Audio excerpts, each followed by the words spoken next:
Fala pessoal do Território MLS, começando mais um Território MLS Entrevista, hoje com um convidado mais especial, um dos grandes brasileiros que já passaram pelo futebol dos Estados Unidos, o nosso querido Luiz Musi, com grande história no Orlando City e também no futebol de modo geral. Hoje eu tô aqui com meu amigo o Felipe para poder fazer essa entrevista junto com o Luiz. O Thiago ficou ausente, mas hoje é eu e o Felipe que vão tocar aqui com ele. Então, Luiz, primeiramente, muito obrigado pela sua participação aqui com a gente. Muito obrigado por tirar um tempinho do seu dia para estar conversando com a gente, que eu tenho certeza que vai ser um papo bem legal hoje. Seja bem-vindo. Obrigado, bom dia a todo mundo, bom dia Christian, bom dia Felipe. Vamos lá, sempre um prazer estar aí, poder conversar, falar um pouquinho aí de futebol aqui nos Estados Unidos, na América do Norte, não só nos Estados Unidos, né? Tá o Vancouver aí nas finais, não podemos esquecer do Canadá nessa história. Com certeza. Felipe, se quiser começar, fica à vontade. Fala, Luiz, bom dia, obrigado por estar trocando essa ideia com a gente. Eu queria primeiro que você pudesse falar um pouco do seu currículo, se apresentar um pouco para a nossa galera do Território MLS, para a gente conhecer um pouco melhor e a gente segue daí. Ótimo. Bom, eu acabei de sair, tem 2-3 semanas do Orlando City, fiquei 7 temporadas no Orlando. Estão me ouvindo? Saiu a marca. Tá. 7 temporadas aqui no Orlando. Saí agora como diretor esportivo, né, Sporting Director, General Manager, os títulos aqui nos Estados Unidos mudam dependendo do clube. Basicamente responsável pelo futebol, né, do Orlando City. Antes disso, tive 6 anos, 6 temporadas no FC Dallas, que vocês conhecem bem. E antes disso, 10 anos aqui na Traffic, aqui nos Estados Unidos. Tá? Então a gente, na época, fazia já o que é o que está de moda hoje, que é o MCO, né, o Multi-Club Ownership, mas na época a gente tinha o Miami FC, que não é o Miami FC de hoje, não tem nada a ver nem com o Inter Miami, nem com o Miami FC de hoje. Tínhamos o clube em Portugal, né, o Estoril, e tínhamos o Desportivo Brasil no Brasil. Era um MCO antes do pessoal saber o que era MCO. Então, estou aqui nos Estados Unidos há mais de 30 anos, vi a criação da MLS, participei da criação. Acho que eu sei um pouquinho aqui da história aqui dos Estados Unidos, até mais do que do Brasil, pra falar a verdade. O homem sabe quase nada de MLS e de futebol nos Estados Unidos, viu, Felipe? Bom, partindo desse princípio, Luiz, eu queria que você fizesse uma análise, cara, do que você viu no começo e o quanto o futebol nos Estados Unidos vem evoluindo atualmente. Para além da liga, se você percebe que, de fato, a molecada aí tem pegado um gosto maior pelo esporte, se o esporte tem crescido de uma forma gradual aí nos Estados Unidos. E, claro, o desenvolvimento da liga, né? Porque a MLS, digamos que até a chegada do Beckham ali era uma, nos anos 90 era outra, e hoje é completamente diferente. Se você puder fazer um panorama para a gente de como está a situação do futebol nos Estados Unidos e da MLS, por gentileza. Claro, falando de MLS, assim, especificamente, né, como eu disse, eu vi a criação da liga, né? Eu participei aí de um tempo que tinha, como é que era? Não tinha decisão, não tinha jogo empatado, era decisão por aquele, o jogador pegava a bola no meio e saía. Shootout. Era diferente, né? E como você disse, com a chegada do Beckham, deixou de ser MLS, como a gente diz aqui, né, 1.0, passou 2.0, mudou o estilo da liga. Mas a liga, antes mesmo disso, já teve várias outras fases, né? Inclusive passamos por momentos muito complicados aqui. No fim de 99, começo do ano 2000, para quem não sabe, teve um processo na justiça dos jogadores, né, contra a liga na época, dizendo que a liga era um monopólio, tudo isso. E, por exemplo, naquela época, se esse processo fosse ganhador, a liga teria acabado. Aí em 2000 teria acabado. Era uma coisa que os jogadores estavam lutando contra a própria existência e eles não sabiam disso. Depois, um pouquinho mais para frente, tivemos mais problemas, né? Quando tinha o Miami Fusion, o Tampa Bay Mutiny, que não foi expansão, foi contração. A liga teve que acabar com 2 franquias. E foi um momento difícil que alguns donos especificamente o Anschutz, dono do Galaxy, os Hunt, né, dono do FC Dallas, e o Kraft, dono do New England Revolution, salvaram a liga, basicamente. Foram eles que pegaram, cada um pegou 3 times, falaram, vamos lá, vamos botar mais dinheiro do que a gente está botando até hoje. E aí, realmente, com o Beckham, o negócio começou a tomar mais força, né? Com chegada de jogadores mais famosos, mais conhecidos, melhorou muito o nível. E além disso, como você disse, muito mais participação das academias. Os clubes foram, a um determinado momento, a Liga disse que todo clube tinha que ter a sua própria academia, o que não existia. É até difícil pensar nisso, né? Quando a gente pensa em Brasil, tudo vai como assim? Não tem a base, não tem... Mas não tinha. Os clubes eram amadores, assim, de amador, um técnico, um ajudante, e olha lá, e toma conta de tudo. Então mudou muito, muito, muito. Quando você vê a MLS hoje, com todo o investimento que tem, lembrando novamente que não é um investimento de 5, 10 anos, mas você tem grupos que já estão investindo há mais de 30 anos. Tá? E aí eu traçar um paralelo também com a NFL, né, que é a Liga de Futebol Americano, que perdeu dinheiro nos primeiros 50 anos. E ninguém está aqui dizendo que a MLS quer perder dinheiro, mas é um investimento, né? E quando você vê existem muitas críticas, às vezes, contra os donos, que são bilionários e não querem colocar dinheiro, não é bem assim. Eles têm colocado dinheiro durante muito tempo e estão dispostos a colocar muito mais dinheiro para o crescimento do esporte aqui nos Estados Unidos. Tá? Como você disse, as academias, a base, as crianças jogando cada vez mais. A Copa de 94 foi um grande, grande boom, e agora a Copa novamente ano que vem, eu acredito, espero que seja o próximo boom, né? Que seja muito importante para o crescimento aqui do esporte. Com certeza. Felipe? Só ainda nessa questão da MLS, como é que você vê o futuro da liga? Você acredita que pode chegar no nível próximo às principais ligas da Europa, das ligas da Europa? E se você acredita que pode chegar, o que falta ainda hoje? Eu acredito. Para começar, eu acredito. É um processo lento, digamos. Você está num país que tem competição de outros esportes muito mais estabelecidos. Então, primeiro, você tem que ganhar sua competição interna, né? Você tem que se estabelecer aqui para poder ter os recursos e poder crescer internacionalmente também. Por exemplo, mudanças que estão sendo feitas agora, como a mudança do calendário, que vai passar a ser um calendário alinhado com a Europa.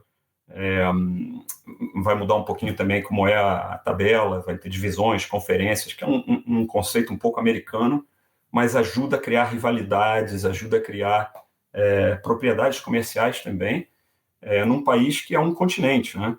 Você pega os Estados Unidos e põe os Estados Unidos na Europa, você estaria indo da Inglaterra até a Rússia. Então, aqui a gente tem climas diferentes, a gente tem 3 horários, tá?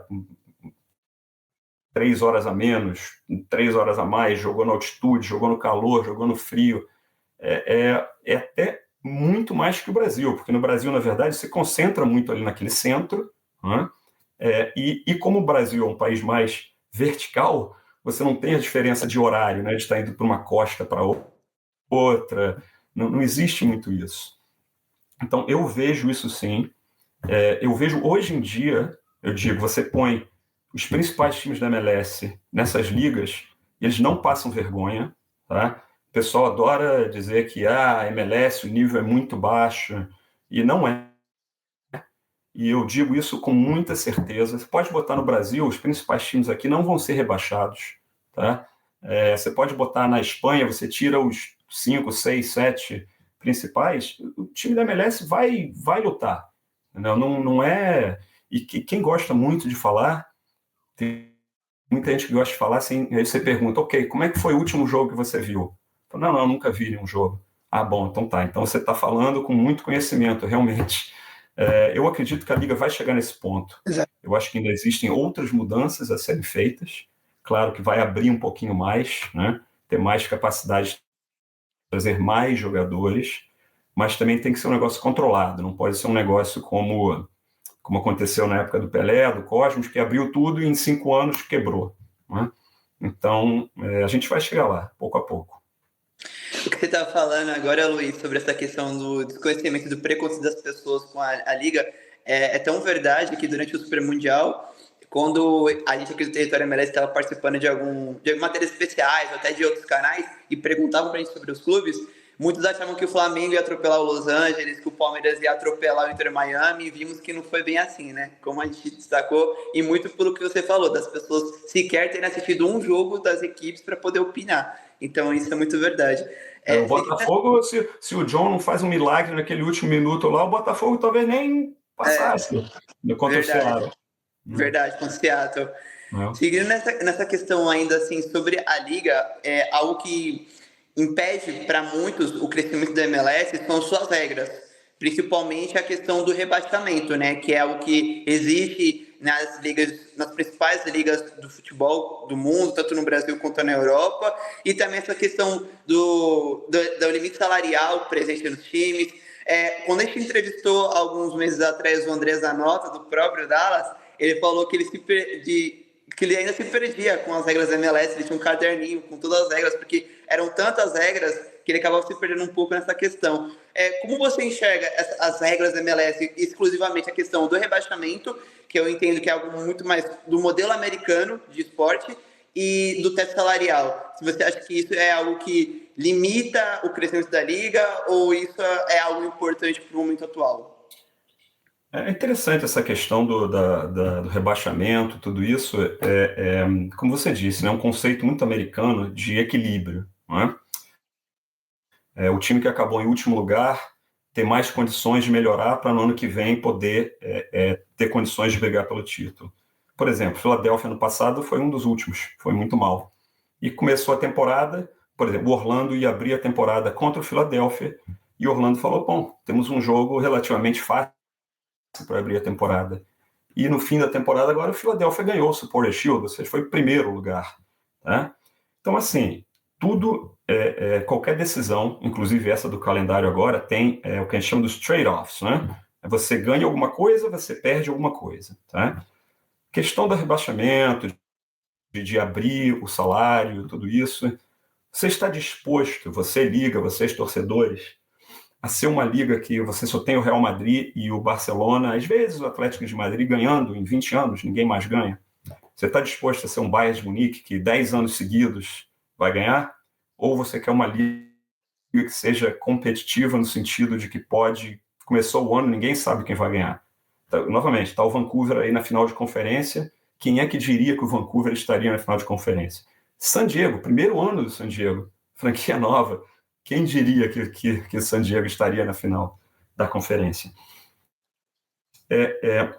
Eu até vejo uma coisa mais. Rebaixamento na Europa, por exemplo, quando você tem regras financeiras, financial fair play, tudo isso, você escolha um time aí de meio de tabela, sei lá, um Real Betis, eu estou falando mais da Inglaterra, assim, porque o pessoal conhece mais, né? Mas vamos dizer, um Leeds United que subiu agora, um Southampton, um Sunderland, que são mercados menores.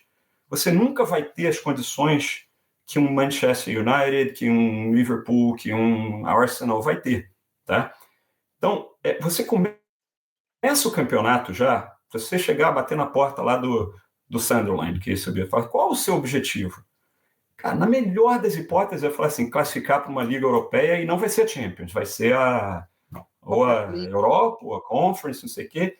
Então, você começa o ano, a minha batalha é não cair.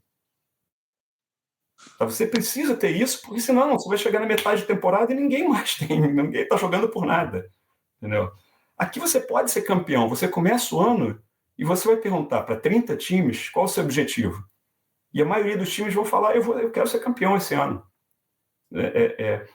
Eu acho que o modelo de rebaixamento, promoção, relegation, né, isso aí não traz tanto assim como as pessoas tendem a achar que vai trazer. Dou mais exemplos. Você pega o pior time da NFL, o Cleveland Browns. Você vai no jogo lá e está lotado o estádio, eles não estão não vão ser campeão, não tem rebaixamento. Ninguém nunca falou de ter um rebaixamento, agora que college está ficando mais profissional. Vamos fazer isso, vamos rebaixar para college, vamos trazer o Ohio State para a NFL. Não faz sentido no modelo americano, né? Eu acho que mais importante é a mudança de calendário, como foi feito agora. Eu acho que mais importante é abrir um pouquinho mais as regras de elenco, né, de formação de elenco. Também não acho que tem que ser sem regras, porque eu acho que aí você também está criando condições para mais ou menos o que acontece com vários clubes no Brasil, que continuam gastando, se endividando, e não tem uma sustentação, né? Então, eu acho que é por aí. Tá? Luiz, eu queria agora caminhar um pouco para o seu trabalho dentro do Orlando City, dentro do seu trabalho dentro do Dallas também. Foram trabalhos bem longevos, principalmente agora no Orlando, com muito sucesso. Eu queria que você explicasse um pouco como é que funciona essa questão do scout dentro da América do Sul. Quantas pessoas você tinha trabalhando, vendo jogos do Brasil, jogos da Liga Argentina, e porque tem crescido bastante, né, a quantidade de jogadores que os Estados Unidos manda para lá e que também as ligas sul-americanas mandam para cá. Como é que funcionava esse processo de scout? Eu acho que depende muito do clube, né? Nos dois clubes da MLS que eu passei, tanto o Dallas quanto o Orlando, a gente sempre valorizou muito o mercado sul-americano, brasileiro, Brasil, Argentina, Uruguai, Colômbia, Equador.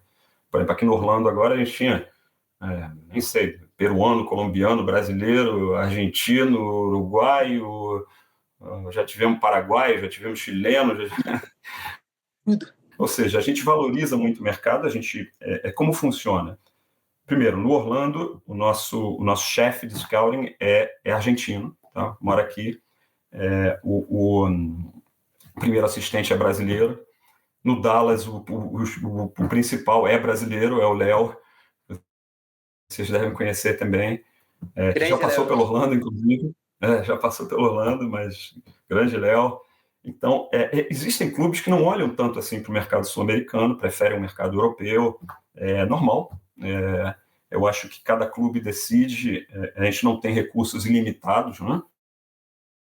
A gente não tem como dizer assim, vou olhar, por exemplo, Sul-América, vou olhar todos os países da América do Sul. Não dá. A gente concentra em Brasil, Argentina, Uruguai. O Orlando, tem um scout local na Argentina também, tem um scout local no Brasil também, e aí divide os territórios, né?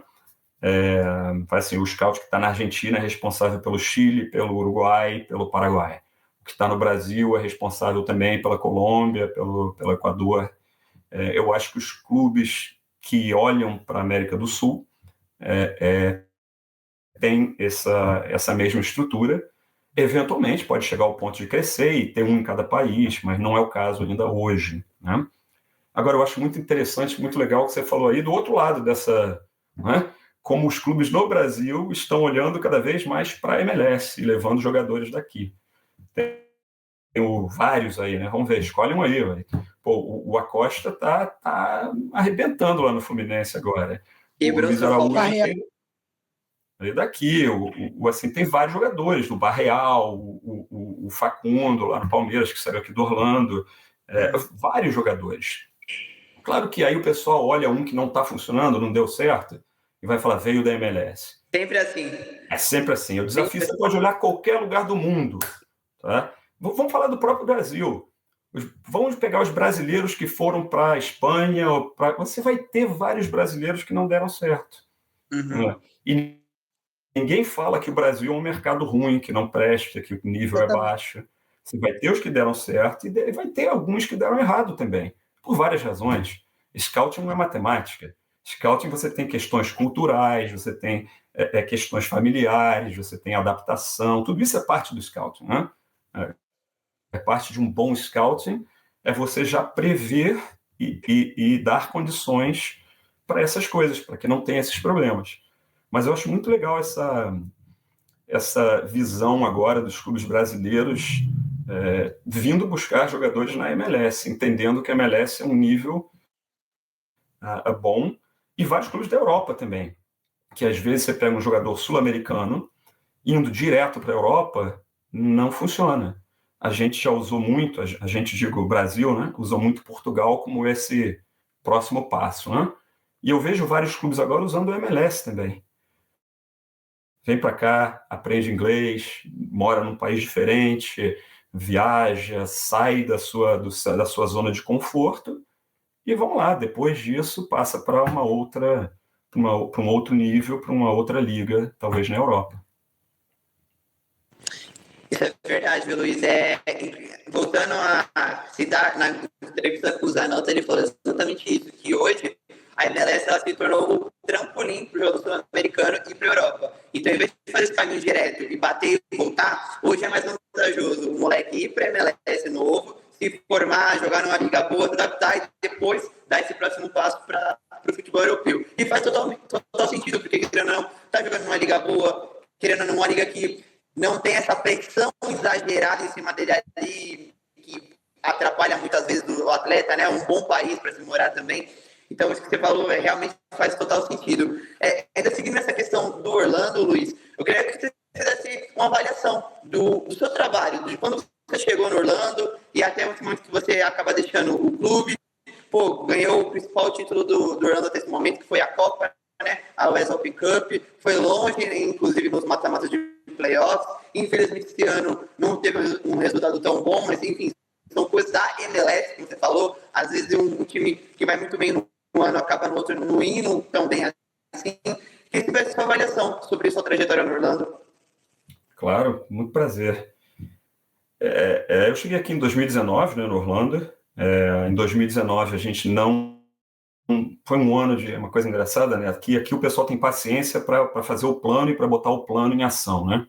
Então foi um ano inteiro. Você imagina você falar isso no Brasil, um ano inteiro que eu vou usar para entender as coisas, para ver quais mudanças são necessárias. E esse ano foi 2019, né?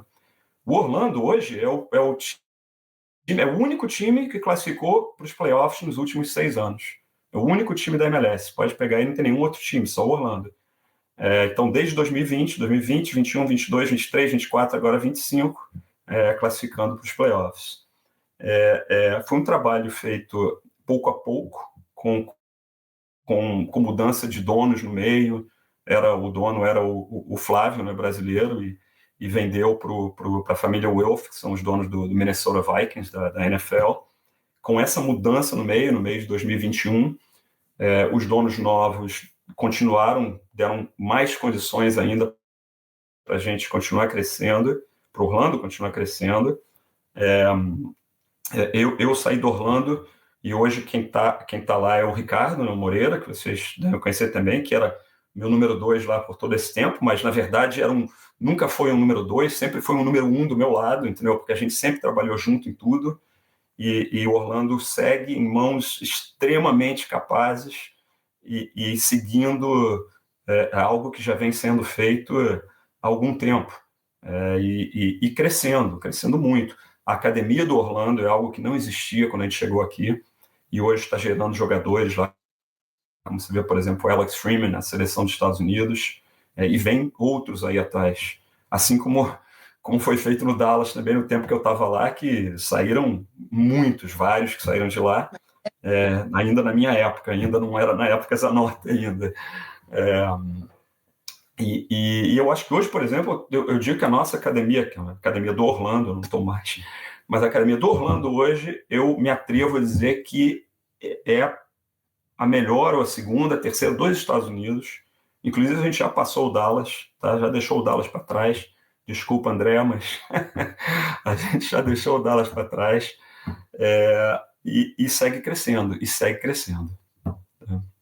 Eu queria fazer um comentário rápido antes de você falar, Felipe, que a gente fala muito sobre futebol masculino, mas tem que exaltar o trabalho que o Orlando, do que o Luiz, do que o Ricardo também fizeram com o futebol feminino, para além da base também. O Orlando Pride ganhou a NWSL, né, com a Marta, um grande título, bateram de novo agora as finais de conferência, perderam para o atual campeão, que foi o Gotham, então é bom exaltar também o trabalho que é feito no feminino.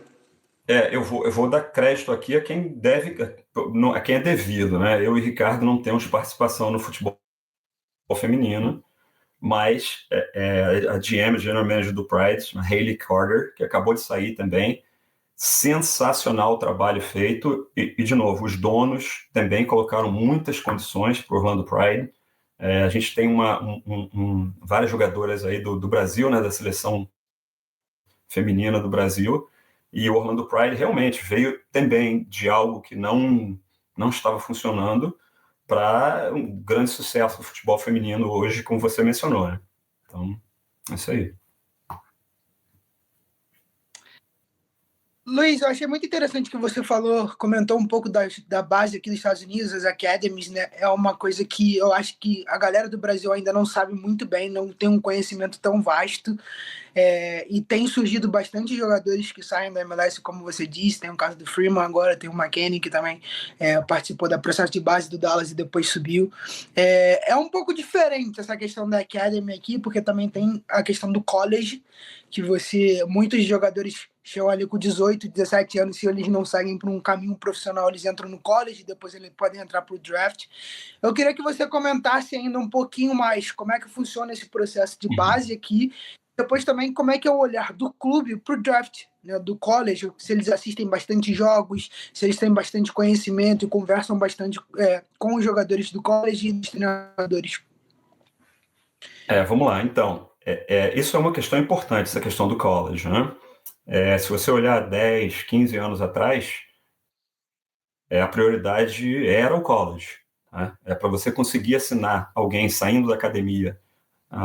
Tinha muita os pais não queriam, o agente não indicava, era college. Tá? Isso foi mudando. Hoje em dia, os jogadores, o principal objetivo desses jogadores é assinar direto saindo da academia. Tá? E se não der, vai para o college. Tá? Ou se você achar que, bom, vai 1 ano no college, 2 anos no college, a gente vai continuar de olho, vem treinar no verão, vamos ver. Qual uma diferença muito importante é que você não tem uma categoria sub-20, como tem no Brasil. Não é? A sua categoria principal é sub-18. Tá? Com 18 anos, ou você assinou, ou você vai para o college, ou você vai fazer outra coisa. Não é? Você tem, no Brasil, ou no mundo em geral, essa sub-20, sub-21, que você ainda tem tempo de desenvolvimento, né, desse jogador. Esse problema está sendo contornado, ou está sendo um pouco, a gente conseguiu resolver um pouco esse problema com a MLS Next Pro, tá? Que é a segunda liga da MLS e que esses times B, então, por exemplo, no caso do Orlando City B, no caso do Dallas, o North Texas, que foi até campeão da liga no passado, tem essa plataforma, essa liga, para esses jogadores mais jovens continuarem seu desenvolvimento. Inclusive para trazer jogadores jovens lá no Dallas, por exemplo, o Dallas trouxe o Pedrinho lá do Flamengo, que acabaram subindo também para o primeiro time, né? Então tem essa plataforma hoje, a MLS Next Pro, que é recente, que ainda está crescendo, tem que crescer mais, porque precisa de equipes independentes também, e hoje é um processo em andamento de adicionar clubes independentes, não sendo... É como uma Liga B, por exemplo, de Portugal, vai. Você tem o Porto B, o Benfica B, o Sporting B jogando, mas você tem também ali o União Leiria, o Leixões, são equipes independentes. Então, esse processo está mudando muito. College, que você falou, depende muito do clube, tá? Então, para mim, tanto o Dallas quanto o Orlando, a gente sempre olhou para o college com olhos de podemos conseguir bons jogadores aqui. Tá? Você vai falar com outros times, eles vão dizer passou do ponto, já não interessa mais, não queremos nem saber. Tem o caso extremo do Philadelphia, que vocês sabem, que eles acreditam muito na academia deles, falam assim, o que eu precisar de jogador, eu faço na nossa academia. Eles simplesmente não escolhem nenhum jogador do college. Tá certo? Está errado? Verdade. Certo nem errado, é a estratégia deles, cada um tem a sua estratégia, certo? Aqui no Orlando, a gente teve o Daryl Dickey, que a gente trouxe do draft, a gente tem o Duncan Maguire hoje, que a gente trouxe do draft, o Kamal Miller foi a gente que escolheu, que já está na seleção do Canadá, está no Portland. A gente sempre teve jogadores que deram muito certo saindo do college. Obviamente, também tem casos de jogadores que não deram certo.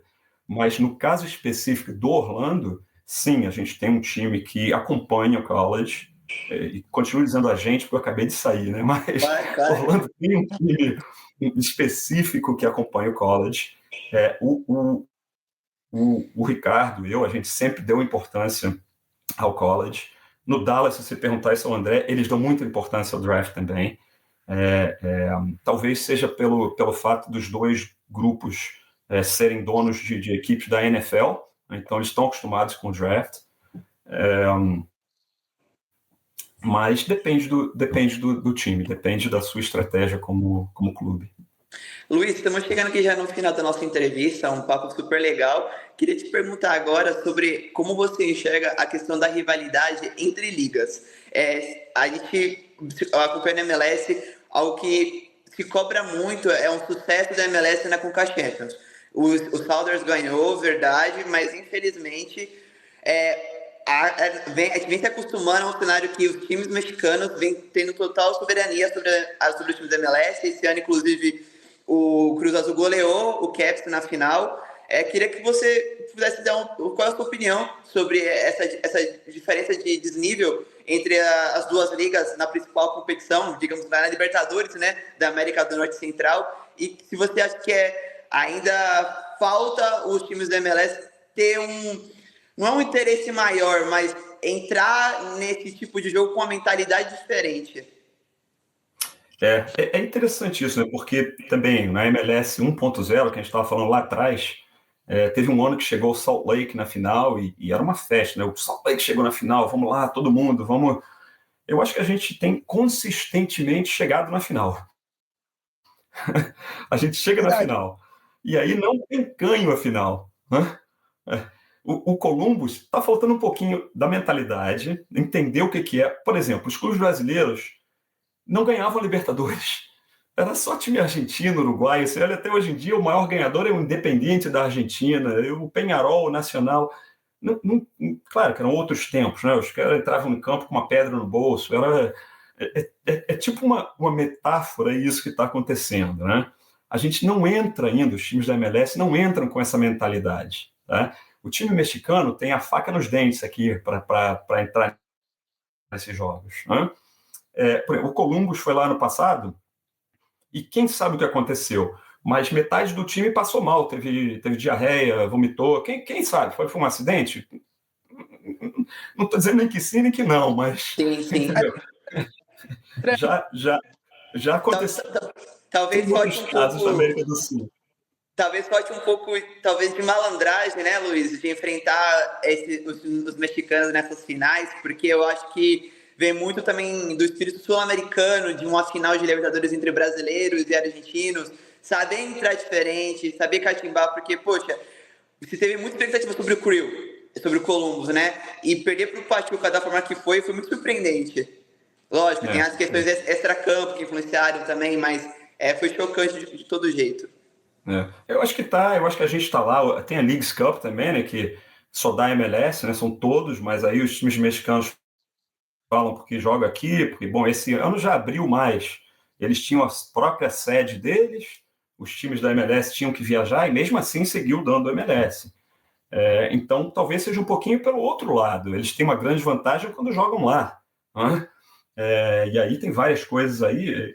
Com o Dallas a gente chegou numa semifinal, né? Perdemos, fomos eliminados também pelo Pachuca na época, com um gol no último segundo de jogo, um cruzamento que o zagueiro fingiu que não ia, a bola quicou, o goleiro ficou olhando, bateu na trave e entrou. Então tem essas coisas também, né? Às vezes a bola bate na trave e entra, às vezes bate na trave e sai.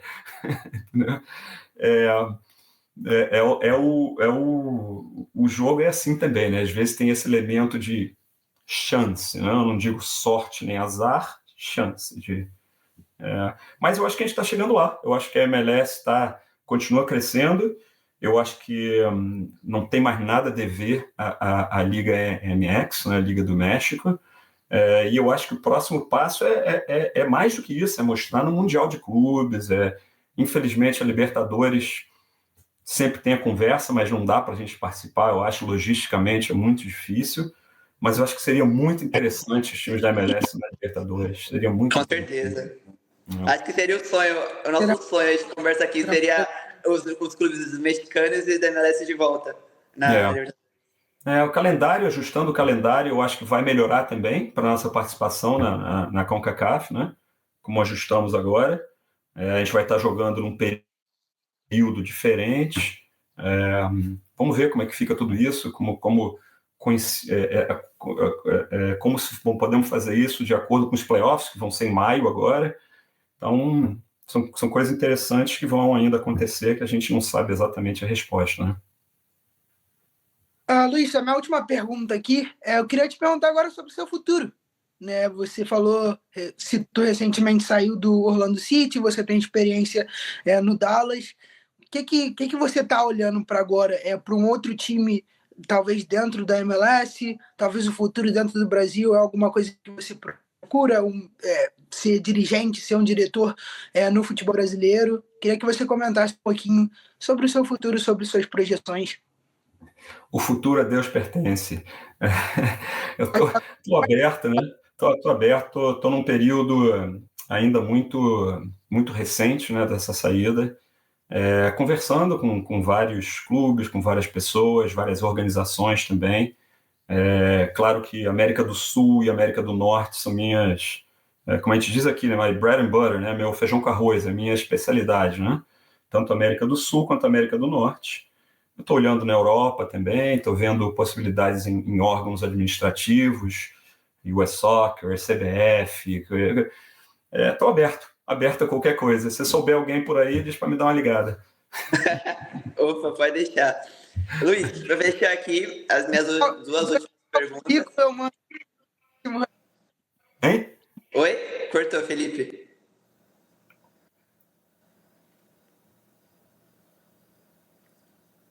Cortou o que você falou. Pode ir, Cris. Tá bom, perdão. Enfim, para fechar aqui, Luiz, minhas duas últimas perguntas para você. Primeiro quem que você acha que vai levar a MLS Cup nesse ano? Se você vai secar o rival e, com um bom conhecedor do futebol dos Estados Unidos, onde você acha que os Estados Unidos vai chegar na Copa do Mundo de 2026? Se vai surpreender ou se, enfim, vai manter o resultado da última Copa de 94? Vamos lá, MLS Cup, secar o rival, mas não é mais rival, né? Mas ainda está muito recente para eu poder torcer para o Miami, ainda está muito recente ainda. Eu acho que o Vancouver tem boas chances, eu gosto do Vancouver. O San Diego, obviamente, tudo que fizeram no primeiro ano, se ganhar, só tem um clube que ganhou no primeiro ano, que foi o Chicago Fire, lá atrás, né? Era outra liga, outro tipo de... inclusive, a gente pode chegar até a comentar se a balança entre novas franquias existentes foi muito para esse lado, né? Estão dando muitas condições para as franquias novas, mas eu gosto do Vancouver, eu acho que o Vancouver tem condições aí. O New York City é um clube impressionante, como tem essa capacidade de sempre chegar, né? O pessoal não espera e sempre chega. Com um grande jogador lá, o Noel Morales, o Fernandes Mercal, que era um jogador que a gente olhou muito no Orlando, quase chegou a trazer, e eu acho que ele está levando o New York City. É um grande time, tem uma zaga brasileira, imagina isso, não são jogadores de frente, a zaga é brasileira, né? E eu vou responder essa pergunta com Vancouver, eu acho que Vancouver. E quanto aos Estados Unidos, espero que sim. Tivemos aí uma surpresa, não uma surpresa, mas interessante, como um time totalmente formado por atletas da MLS performou melhor que os outros que não são da MLS, né? Sim. Então, o técnico hoje tem um problema, um bom problema nas mãos. Por exemplo, você pega um Berhalter, lá do Vancouver, que virou a imagem desse time, um cara com a garra, que bate, que grita, que joga, tudo. E como é que você coloca um Berhalter com o Tyler Adams, que os dois são imprescindíveis nesse time, para mim? Então é um bom problema para o Pochettino. Eu acho que os Estados Unidos, não vou usar a palavra surpreender, porque não é mais surpresa. Eu acho que os Estados Unidos, quem não sabe que os Estados Unidos tem um bom nível de futebol hoje está atrasado, ou ou mal informado ou mal intencionado. E a gente gosta de assumir o mal informado, né, para não achar que o pessoal está mal intencionado. Mas o futebol dos Estados Unidos segue crescendo. Eu espero que não tenha um Brasil e Estados Unidos Tomara. nem para um nem para outro. Isso aí. No fim das contas, eu sou brasileiro, espero que o Brasil possa voltar a repetir o 94, né? Voltar a ganhar aqui nos Estados Unidos. A gente está passando por um período difícil do futebol brasileiro, né? Espero que seja só aquele vale antes de subir de novo, que aconteceu com a Argentina, por exemplo. Mas eu acho que os Estados Unidos, sim, vão fazer um bom papel e vão chegar longe. Com certeza, amém. Luiz, novamente, muito obrigado pela sua participação aqui com a gente. Obrigado por tirar um tempinho do seu dia para poder estar aqui conversando com a gente. Te desejo muito sucesso na sua carreira. Espero que estiver na MLS, mas se não, aqui na América do Sul, novamente no Brasil. Seria muito legal estar acompanhando o seu trabalho mais de perto. Então é isso, só te desejo sucesso e muito obrigado. Não, obrigado a vocês. Sempre que precisarem de alguma coisa, tem mais tempo agora no momento. A agenda ficou um pouco mais livre, né, Luiz? Dá uma respirada também, é bom de vez em quando, né? Sim, com certeza. Obrigado, Luiz. Obrigado por esse papo. Pessoal, obrigado. Grande abraço aí para vocês. Abraço. Obrigado, pessoal. Valeu. Tchau, tchau.